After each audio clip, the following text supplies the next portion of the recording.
Let's go work bugs.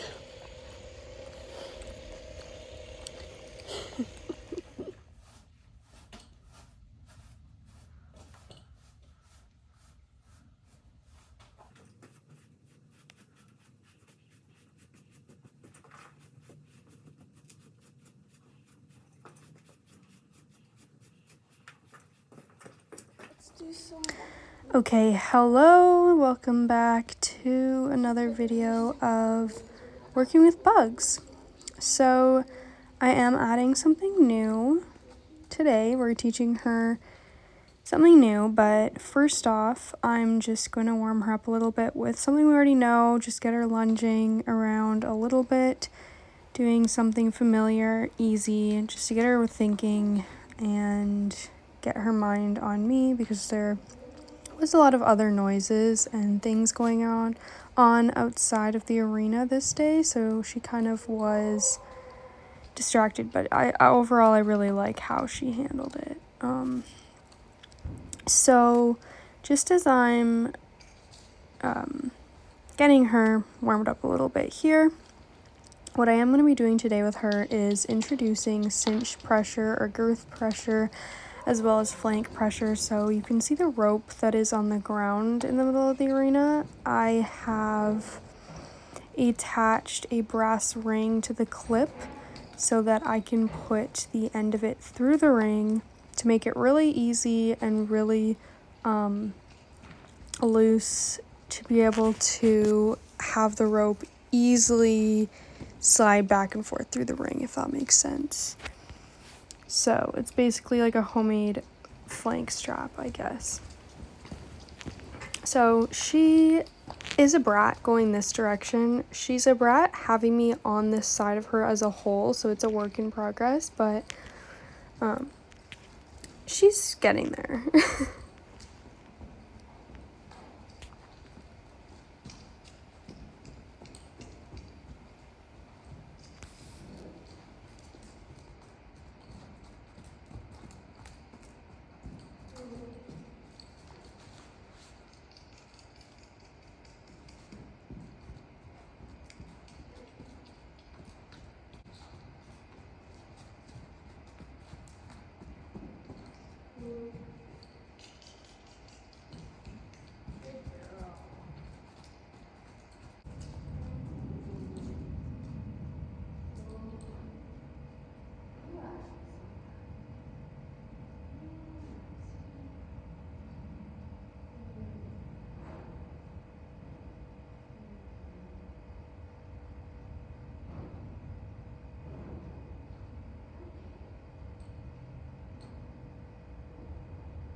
So now I am working on just getting her desensitized to the rope all over her body. So I'm just swinging it onto her back.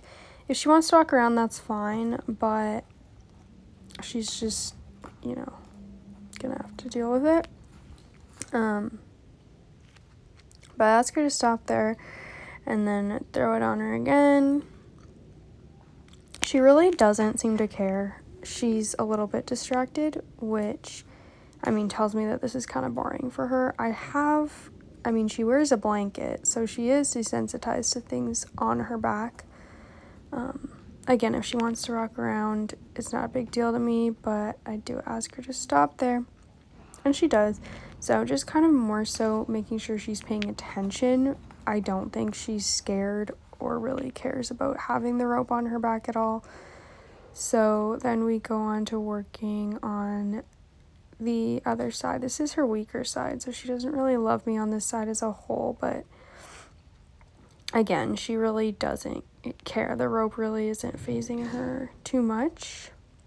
So just a lot of reassurance to her, telling her she's a good girl. The rope is on her back right now, and she is quite relaxed and calm at this moment, so I'm really happy with that. Just kind of, again, getting her used to the feel and the sounds and whatnot of the rope, and she's more interested in me, honestly, so. But again, if she does want to check out, I'm gonna ask for her attention again. But overall, I really don't think she cared much about having the rope on her at all. She wasn't scared of it whatsoever. So I just go to putting it around her girth area. She wants to go and look at it on the other side, which I don't love, but it is what it is. So I just put the end of the rope through the ring. It's not super tight. I also want to say, if you are going to do this with your horse, make sure that your horse knows how to yield the hindquarters. It's very important if they do get to bucking and kicking that you have control of their head and you can make their hind end go away from you. So here she starts having a little bit of an issue, but not too bad. I really want to try to keep the lead rope shorter than the other rope at all times. That's the goal, because you always want to have control over the hindquarters, where if you have taught your horse how to yield the hindquarters, then you can do that by having control of their face. So again, honestly, she is kind of bored with it here. So she's going around, not too bad. I mean, she has a big attitude, so she's always going to throw that in there somewhere. But overall, I really liked how she handled the girth pressure as a whole. She was quite good. She really didn't care too much about it. Ask her to stop there. And walk on.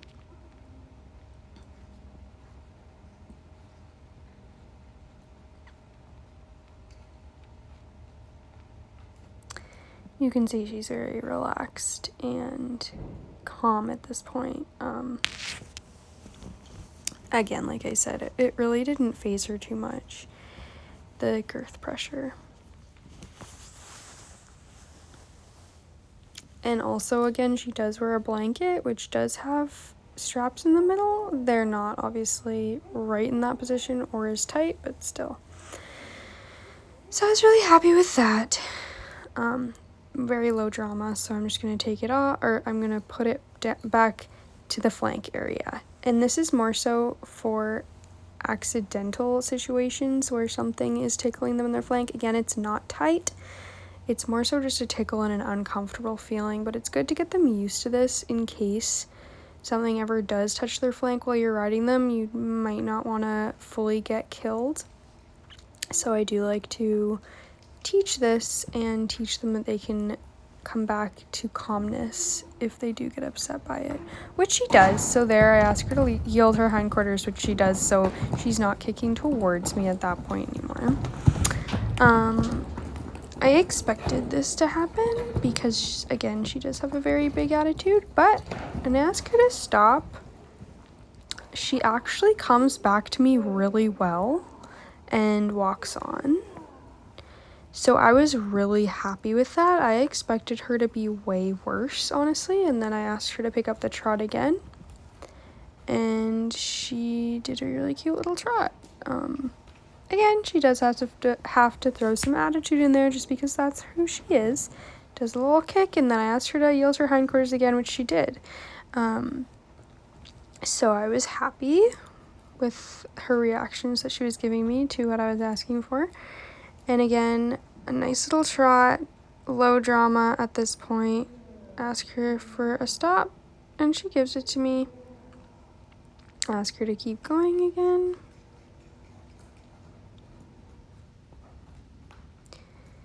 And honestly, after that first little blowout, she was handling it really, really well. She was like, okay, this is it. That's fine. It's not gonna kill me. I'm good. And she had a really cute trot. I honestly think she almost lunged better with the cinch / flank pressure because it gave her something to keep her mind busy and she wasn't as bored. So I am just going to go ahead and change it to the other side. You do want to make sure you do everything from both sides because they have almost 2 different brains for each side of their body. So you need to make sure that you get them used to everything from both sides. again, she doesn't even really like me on this side, so it is a constant work in progress. But that's just something we have to deal with. Like, she doesn't have a choice there. So I'm just asking her to walk forward, just with the cinch pressure again. And yeah, she is getting distracted. She is a baby. She's allowed to. I give her grace for that. And this was pretty boring to her. You can see she's pretty bored just walking around. She didn't care too much about this girth pressure. Was not a big deal to her whatsoever, which is nice because I think that this will really help prepare her for a saddle, which is also a reason why I do this type of thing. Even the flank pressure, because if you are using a back cinch, which I do, if something were to happen, like if it were to break or whatever, and it did interact with her flank area, I don't want to get bucked off. I don't want to get kicked in the head, whatever. So anyways, she was a very good girl for this, and I did even try to tighten it up a little bit more because it was quite loose, and she didn't react whatsoever. If you do notice her going faster when I do move the rope, it's probably more so because of my driving hand going up, and that's usually means for her to go forward.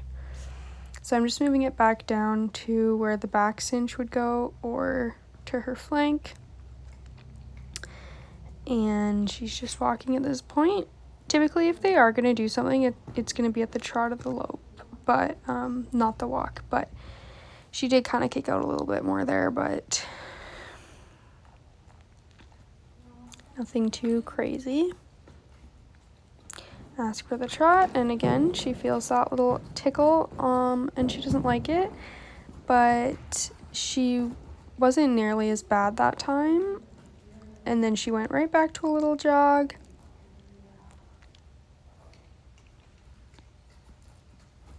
Right back to a little jog, and it was no big deal.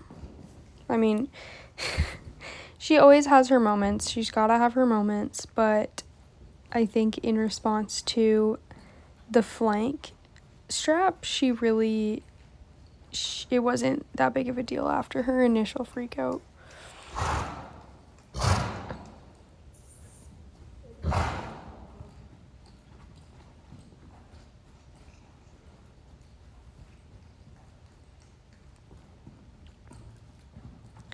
And beautiful. Honestly, like, it barely even looks like she's noticing it at this point. She wants to be done. I had tightened up a little bit on the flank strap at that point, which is what made her do that, but we just worked through it, keep her going forward, and she's fine. And she does want to stop at this point.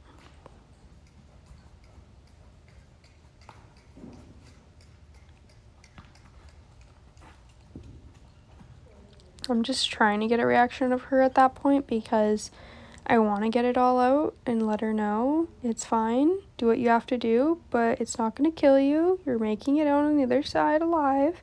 You can actually see her lick and chew a little bit there as she's walking. Very calm, very, very relaxed, and I was so happy with just how quickly she came to realize it's okay. This is just a part of my life now.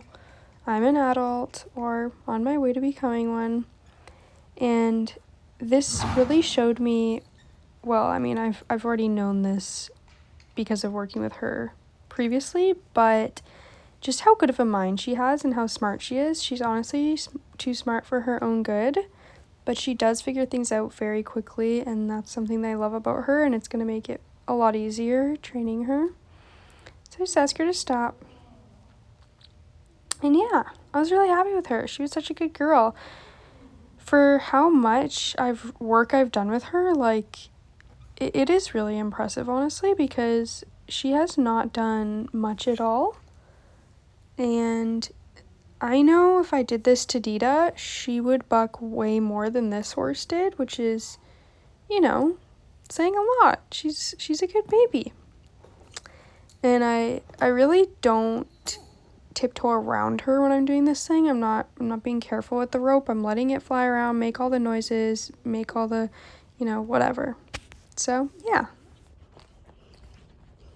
Walking out. Cooling out.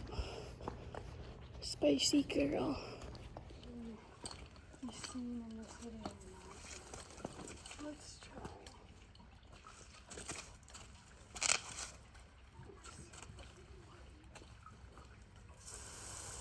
Let's set up the lights.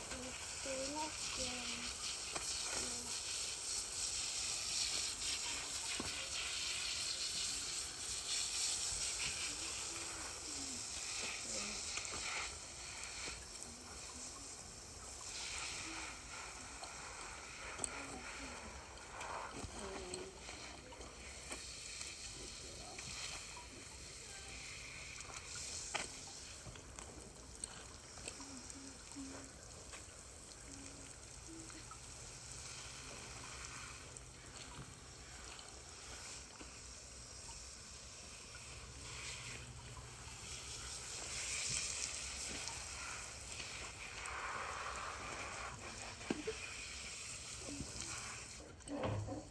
But he made a few groans, like he's not that happy to be ridden.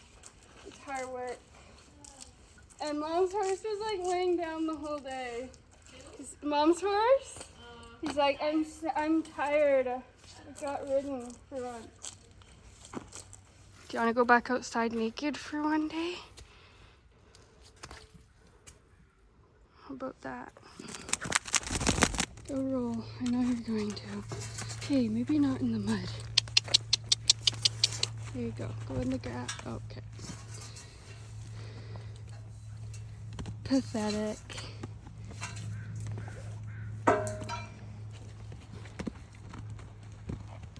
Apparently she still has energy.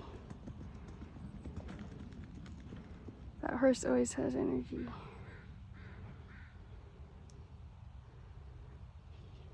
Going to bug Dita now. At least only one side got mud on it. Grace for the rest of your day. Oh, look at that. Look at how cute.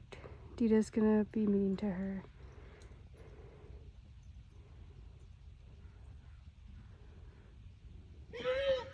Knew it. Rolling again. Oh my.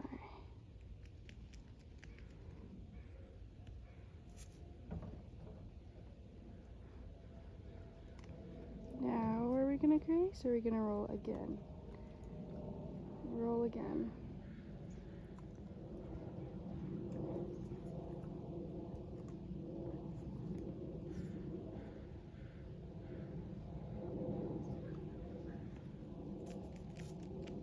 Yeah, she filthy. You're so dirty. What I'm gonna do is I'm gonna put her in her stall, and then in a couple hours, once she's dry, I'll come brush her off and throw her blanket back on her. Backwards.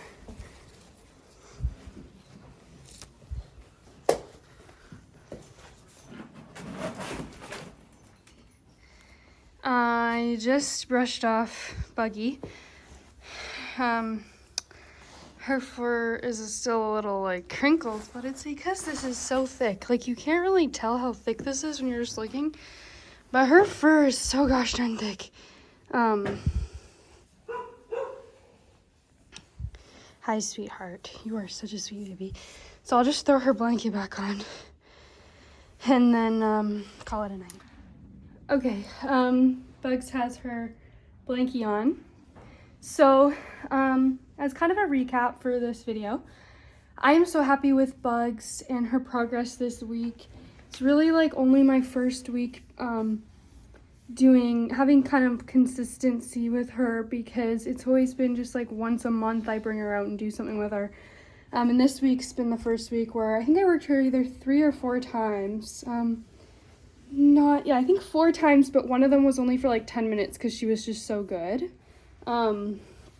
So I'm really happy and excited for all that we've accomplished this week. I think next week I'll probably She'll probably have her first saddling, and so stay tuned for that. She's just gonna get a couple days rest. I probably will brush her and redo her tail bag a couple times, but other than that, she's just gonna be hanging out. I really like to emphasize like building a bond and relationship with your horse. Obviously, we've done so and we continue to do so, her and I together. It makes such a difference in the trust aspect and the respect aspect as well.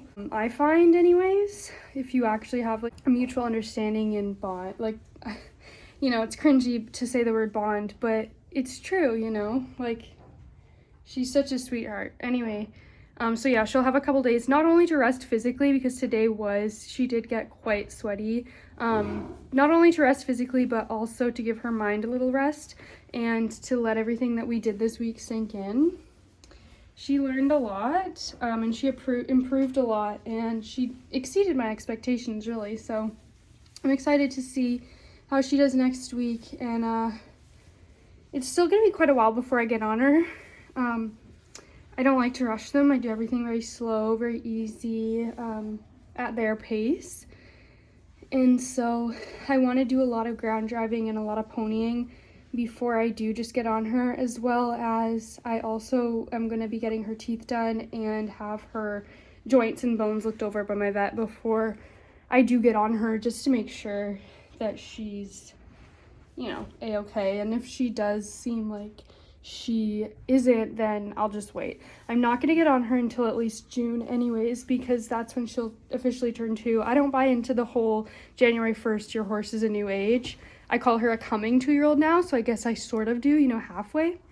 But I don't just consider her, you know, a fully 2-year-old until she's actually 2. So her birthday's like June 5th, I think. So anyways, that's it for her. Thank you guys for watching and for being interested in my young horse. Super fun and great journey, and I love to be able to document all her progress so I can look back on it later when she's winning rodeos and setting arena records and, you know, doing all the stuff and things. She's such a sweet girl, though.